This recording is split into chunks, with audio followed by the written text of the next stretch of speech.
ప్రభు యొక్క ఘనమైన నామాన్ని బట్టి ప్రతి ఒక్కరికి వందనాలు చెల్లిస్తూ ఉన్నాను. నిత్యము కూడా బలిపీఠం మీద అగ్ని నిత్యము మండుచుండవలనని, అది ఆరిపోకుండా ఉండాలని లేవీకాండము 6వ అధ్యాయము 13వ వచనంలో ఉంది. బలిపీఠం మీద అగ్ని నిత్యము మండుచుండవలను, అది ఆరిపోకూడదనేటువంటి మాటను ధ్యానిస్తూ ఉన్నప్పుడు మనం నిత్యము కూడా దేవుని కొరకు మండుతూ ఉండాలి. మనమే బలిపీఠంగా ఉండాలి.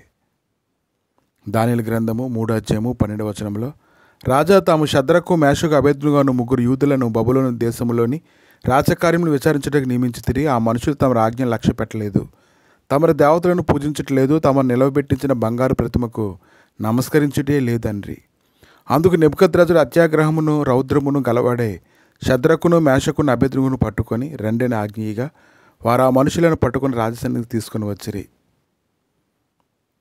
అతను మాట్లాడుతూ ఉన్నాడు, మీరు నా దేవతను పూజించట్లేదనియో, నేను నిలువబెట్టించిన బంగారు ప్రతిమకు నమస్కరించట్లేదనియో నాకు వినబడినది, అది నిజమా అని అడుగుతూ ఉన్నాడు.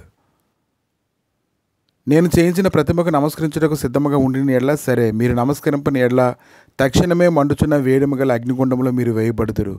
నా చేతిలో నుండి మిమ్మల్ని విడిపింపగల దేవుడు ఎక్కడున్నాడని అతడు అడుగుతూ ఉన్నాడు. కానీ షద్రకు మేషకు అబేద్నెగోలు చూసినట్లయితే వారి హృదయాలు మండుతూ ఉన్నాయి. దేవుని కొరకైతే ఎంతగానో మండుతున్నాయి. అది నెమ్మది కలిగినటువంటి సమయంలోనే కాదు, కానీ కష్టకాలంలో కూడా వారి ముగ్గురు హృదయాలు మండుతుండడాన్ని మనం చూస్తున్నాం.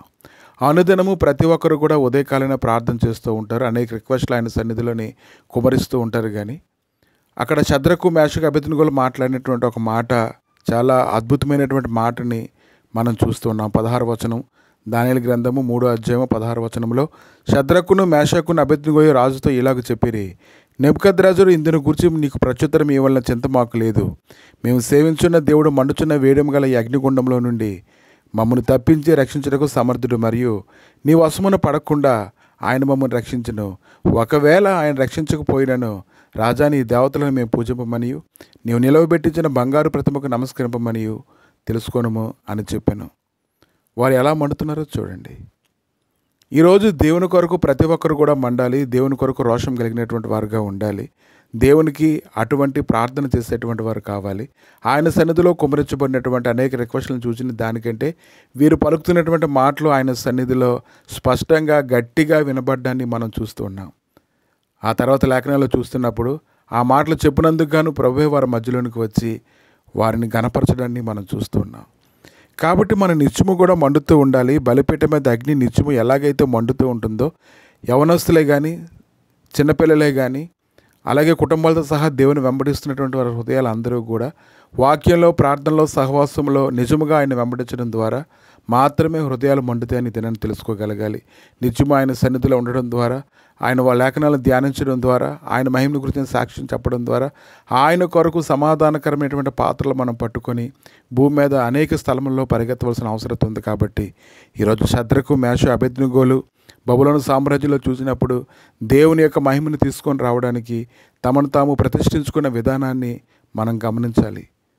అటువంటి వారే దేవునికి దినానికి కావాలి. అటువంటి మహిమ కలిగినటువంటి దేవుణ్ణి సేవించడానికి అట్టి రీతిగా మండుచున్నటువంటి అగ్నిగుండంలో సైతము పడిపోవడానికి సిద్ధపడినటువంటి వారిని చూసినప్పుడు ఆయన తన సింహాసనం విడిచిపెట్టి వారి మధ్యలోనికి రావాల్సి వచ్చింది. కాబట్టి ఎవరైతే దేవుడి యొక్క నామాన్ని గణపరుస్తాడో దేవుడు వారి జీవితంలో ఖచ్చితంగా వారిని గణపరుస్తాడు. ఇంకా దేవుడిని పక్షంగా ఉండగా నీకు విరోధంగా ఎవడు కూడా ఏమీ చేయలేడు.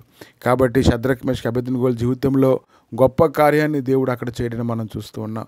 కనుక మనలో ప్రతి ఒక్కరూ కూడా దేవుని మహిమ కొరకు జీవించాలి. ఆయన సన్నిధి కొరకు మనం వెతకాలి. అప్పుడు గొప్ప కార్యాలు మన జీవితంలో మనం చూస్తాం.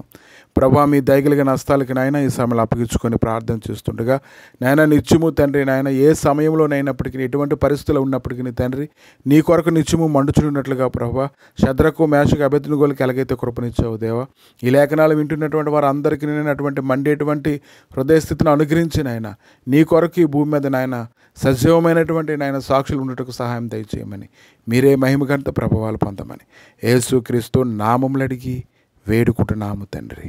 ఆమేన్.